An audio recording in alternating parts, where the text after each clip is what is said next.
مفتی مبشر احمد ربانی Islamic scholar یہ قرآن کی آیات بڑا واضح طور پر نبی پاک صلی اللہ علیہ وسلم کے مہاجرین اور انصار صحابہ کے فضائل بیان کرتی ہے، اور اس جیسی سینکڑوں آیات ہیں قرآن میں جن میں رسول اللہ کے صحابہ کا مقام اور ان کی منزلت اور فضیلت بیان کرتی ہے۔ اور یہی وجہ ہے جنہوں نے صحابہ کا انکار کیا انہوں نے اس قرآن کا بھی انکار کیا۔ انہوں نے کہا یہ قرآن جو ہے نا آج مسلمانوں کے گھروں میں، یہ ابو بکر اور عمر کا لکھوایا ہوا ہے، یہ وہ قرآن نہیں ہے جو نبی علیہ السلام پر نازل ہوا اور آپ نے آگے مولا علی کو دیا تھا اور علی نے اپنے خانوادے میں رکھا تھا۔ کہ اصل قرآن وہ ہے، یہ تو نقلی ہے۔ باقاعدہ اس کے اوپر ایران سے ایک اور کتاب چھپی، فصل الخطاب فی تحریف کتاب رب الارباب، جس میں انہوں نے اپنے مذہب کے دلائل تھوک کے حساب سے بیان کیے کہ یہ کتاب تبدیل ہو چکی ہے، یہ اصل کتاب نہیں ہے۔ یہ اصل کدھر ہے؟ چلو میں آپ کو عربی نہیں اردو کتاب کا حوالہ دیتا ہوں۔ یہاں پاکستان میں بھی طبع ہوتا ہے ترجمہ قرآن مولوی مقبول دیلوی کا، اردو میں ترجمہ آ رہا ہے، اردو میں اس کے اوپر حاشیہ اور تفسیر۔ سورہ یوسف کی تفسیر میں فیہ یعصرون، اس آیت کی تفسیر میں لکھا ہوا ہے کہ وہ جو اصل قرآن ہے وہ مہدی لے کر آئے گا، اور جب تک وہ نہیں لائے گا ہم امام زمانہ کے حکم سے اس قرآن کو پڑھنے پر مجبور ہیں۔ جب وہ اصل قرآن لے کر آئے گا پھر حسب تنزیل خدا تعالیٰ اس کو پڑھا جائے گا۔ بھئی وہ کب لے کر آئے گا؟ یہ بھی ایک بڑا افسانہ اور کہانی ہے۔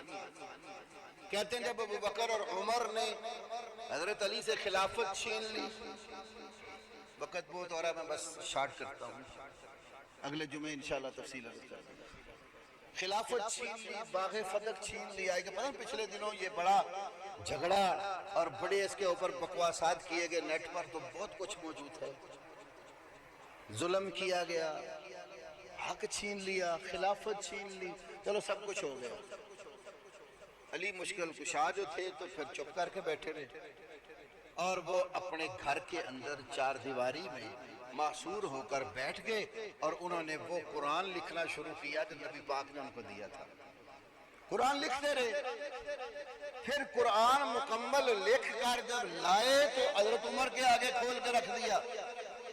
عمر نے جب قرآن کھولا، جہاں سے قرآن کھولا، کہتے فَوَجَدَ فِيهِ فَضِيَّةَ الْمُهَاجِرِينَ وَالْأَنصَارِ، قرآن کھولتے عمر نے دیکھا کہ اس میں تو مہاجرین اور انصار کی رسوائی کا ذکر ہے۔ قرآن پکڑ کر علی کو دیا، جا لے جا، ہم نہیں مانتے۔ واللہ لا حاجت لنا، کہتے ہیں عمر نے قسم کھا کہ ہمیں نہیں اس قرآن کی ضرورت جو مہاجرین اور انصار کی ذلت بیان کرے۔ کہتے پھر علی تیش میں آ گئے، اور علی نے غصے میں آ کر کہا واللہ لا ترونہ بعد هذا اليوم ابدا، کہ اللہ کی قسم ہے آج کے بعد تم یہ قرآن نہیں دیکھو گے۔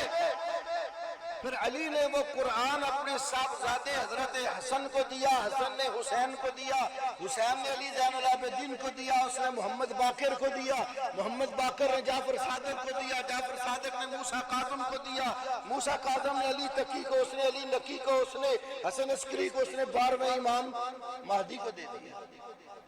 اب مہدی نے کیا کیا؟ مہدی وہ قرآن لیا اور چپ کر کے غار میں چلا گیا۔ غیبت کبریٰ اس کو کہتے ہیں، غائب زمانہ۔ اور نہیں تو میں آپ کو موٹی سی دلیل دیتا ہوں، آپ کئی جگہوں پر دیکھیں گے آج کل اشتہارات میں، خاص طور پر قائم آل محمد، جنہوں نے گاڑیاں رکھی ہیں، آپ کو تو پتا ہوگا ایک بیٹری کا نام ہے قائم بیٹری۔ قائم کیوں نام رکھا ہوا اس کا قائم؟ وہ کہتے ہیں یہ جو 12ویں امام ہیں روپوش ہو کر ہماری نگرانی کر رہے ہیں، اسی لیے تو ان کے آپ نہ جمعہ فرض ہے نہ عید فرض ہے، کچھ بھی نہیں ہے۔ کیوں؟ اس لیے کہ امام غائب ہے، امامت ان کے عقیدے کا مسئلہ ہے۔ امام ہو تو جمعہ ہوتا ہے، امام ہو تو عیدین کی نماز ہوگی، جب امام ہی غائب ہو گیا نہ آپ پر جمعہ ہے نہ عیدین ہے۔ اس لیے تو اہل سنہ کی عیدیں خراب کرنے آ جاتے تھے۔ یہ سیزن گزرا آپ نے دیکھا، جمعے برباد کرنے آ جاتے تھے۔ تراویح ان کے ہاں ہے بھی، جو کہ پولیس میں یا کسی محکمے میں ہے تو وہ آ کر اہل سنہ کی مسجدوں میں تراویحوں میں خلل ڈالنے آ جاتے تھے۔ اس لیے عقیدہ ہے کہ امام کی غیر موجودگی میں جمعہ بھی ساقط اور عیدین بھی ساقط۔ یہ تو ہمارے سنہ کا عقیدہ ہے کہ اس کے لیے بڑے امام کی کوئی شرط نہیں ہے، ورنہ رسول اللہ صلی اللہ علیہ وسلم کو اللہ دنیا سے نہ لے کر جاتا۔ آپ سے بڑا امام تو کسی ماں نے جنم ہی نہیں دیا، ساری دنیا ان کے ہوتے ہوئے جمعہ پڑھتی ہے۔ تو بہرحال وہ امام تھوڑے دیر زندہ رہا، دنیا میں رہا، پھر غائب ہو گیا۔ اب وہ کہتے ہیں غیبت کبریٰ کا زمانہ ہے، لمبا ہی غائب، کب آئے گا یہ بھی کہانی ہے۔ اور جو میں باتیں کر رہا ہوں الحمدللہ میرے پاس سارے ثبوت موجود ہیں۔ یا میرے کتب خانے میں ایک کتاب ہے صافی شرح اصول کافی، فارسی زبان میں ہے، ملا خلیل قزوینی نے اس میں لکھا ہے وہ کب آئے گا؟ جب دنیا میں پکے 313 شیعہ ایمان والے ہوں گے، پھر مادی قرآن لے کر باہر آ جائے گا۔ کیا معنی ہوا؟ آج تلک 313 بھی ایمان والے نہیں ہیں، ورنہ اصل قرآن مادی لے کر باہر آ جاتا ہے۔ یہ ساری کہانیاں کیوں گڑی گئی؟ اصل دشمنی ہے اس کے پیچھے اصحاب محمد کی صلی اللہ علیہ وسلم، مہاجرین کی دشمنی ہے، انصار کی دشمنی ہے۔ تو جب ابوبکر اور عمر کو ماننا ہی نہیں ہے تو جو قرآن ان کے دور میں تباہ ہوا، مرتب ہوا، تو اس کو کیسے مانیں گے؟ یہ باتیں میں نے شاید بعض لوگوں کو کڑوی بھی لگیں کہ یہ تو میں نے بہت سرسری سی کی ہے۔ یقین کرو ان کے اندر تو اتنا بغض اور کفر بڑا ہوا ہے صحابہ کے بارے میں آپ سوچ بھی نہیں سکتے۔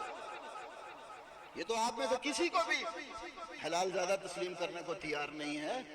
اتنی بے شمار گندگی ہے ان کے ہاں کہ آپ سوچ بھی نہیں سکتے۔